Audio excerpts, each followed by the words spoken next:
ఒక విషయం చాలా జాగ్రత్తగా వినండి.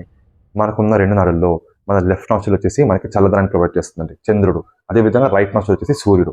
మనలో ఉన్న హీట్‌ని స్టిమ్యులేట్ చేస్తుందనమాట. సో, ఎప్పుడైతే మనం సర్టెన్ పూజలు చేసినప్పుడు కావచ్చు, సర్టెన్‌గా పర్టిక్యులర్ మంత్రాలు చదివినప్పుడు మనం ఒక సూర్యనాడి పని చేయాలండి. అప్పుడు దాని యొక్క ఎనర్జీని, దాని యొక్క రిజల్ట్స్‌ని మనం ప్రాపర్‌గా చూడగలుగుతాం. అదే విధంగా కొన్ని మంత్రాలు పలికేటప్పుడు అండ్ కొన్ని పనులు చేసేటప్పుడు మన మైండ్ కంప్లీట్‌గా కామ్‌గా, రిలాక్స్‌గా, కంపోజ్డ్‌గా ఉండాలి. అలాంటి టైంలో మనం ఒక చంద్రనాడి పని చేయాలండి.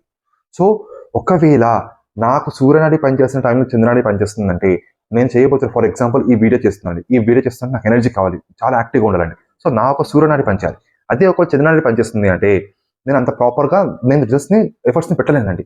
సో, ఎప్పుడైతే నా సూర్యనాడి స్విచ్ చేస్తానో, ఆటోమేటిక్‌గా నాలో ఉన్న ఎనర్జీ కావచ్చు, క్రియేటివిటీ కానీ, ప్రాపర్‌గా నేను చెప్పాలనుకున్నది స్పష్టంగా చెప్పగలుగుతాను. చాలా యాక్టివ్‌గా ఉంటానండి. సో, ఒక్క నాడిని స్విచ్ చేయడం వల్ల, ఒక మనిషి యొక్క తత్వము, వాడి యొక్క గుణం కంప్లీట్‌గా మారిపోతుందండి.